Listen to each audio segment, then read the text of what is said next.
Hey, it's Captain Ant with AT Fishing Charters. Today we're going to be talking about fishing the transition zone. What is it and why is it the best place to fish in the river? Any river that you pick, you're going to be able to find this transition zone and successfully catch fish if you know what you're doing.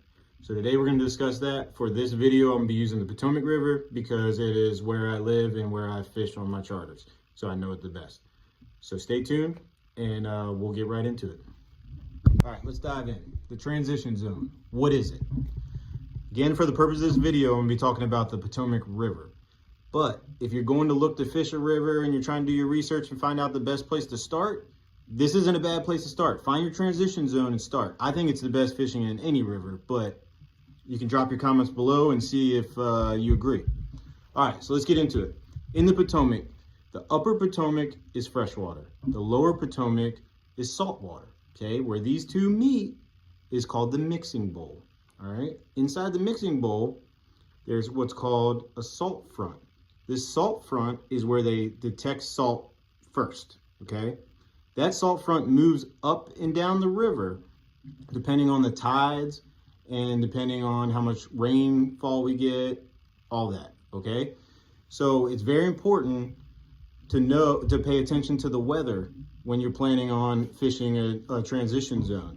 That's a big key to this, is knowing what has happened last week, what is going to happen this week, all that, because this is constantly changing. Every time you fish it, it'll be different, day to day, hour to hour.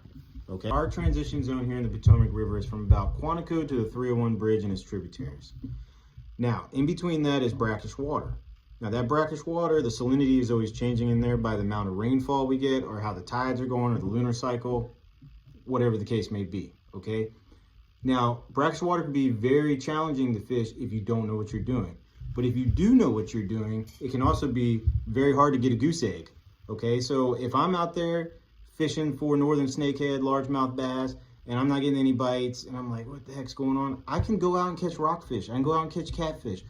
These fish are always in this brackish water where, you know, like if you're in freshwater, they might only come up in the springtime to spawn or whatever the case may be. But here, they're here. So if you know how to catch them, you know where they are, and you're paying attention to what's going on, it's very easy to fish and very hard to get that goose egg. So let me give you some tips and things that I learned along my way about brackish water and why I like brackish water so much.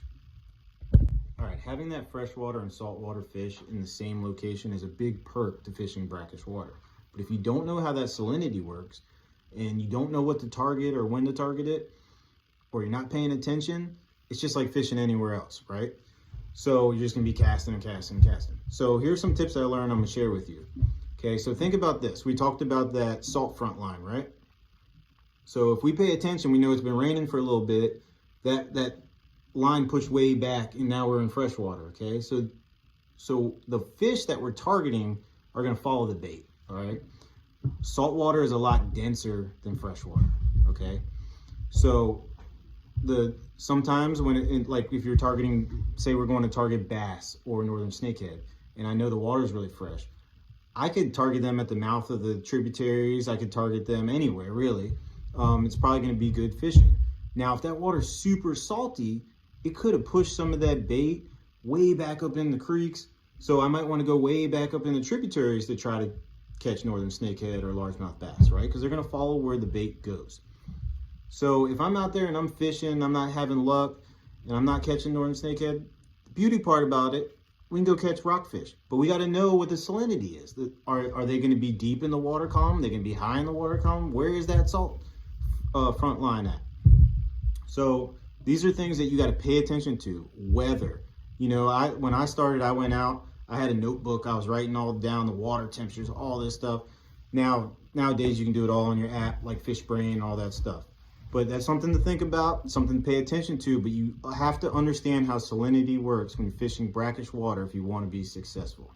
Okay, understanding the salinity and paying attention to the weather is a huge part of fishing and being successful while fishing brackish water. But what you might not know is the fish are actually bigger in brackish water. Don't believe me? Look it up, okay? It's a big word. It's called turbidity maximum. What is that, okay? That only happens in this zone, okay? Inside of this zone where the salt water and the fresh water are meeting, the fresh water or the salt water is more dense than the fresh water. So when it meets, it stirs the water up, hence the mixing bowl nickname, right? When it stirs the water up, all the sediment sinks to the bottom. But what this does do, it makes the water more murky, but it puts a lot more nutrients into the water. The fish eat it, the plants thrive on it, everything grows bigger and stronger. Don't believe me? Look it up. All right, so you know what the transition zone is now, and it is my favorite place to fish. If you know how to fish it, I think it'll be yours too.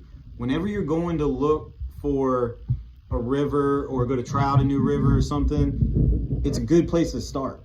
I mean, there could be species there all year round that you're not going to find if you go to the upper river to the lower river, okay? Just pay attention to the weather, and I think you'll do great. And the fish are bigger. I mean, it's a proven thing. If you don't believe me, just go to AT Fishing Charters Facebook page. Look at our pictures. Out.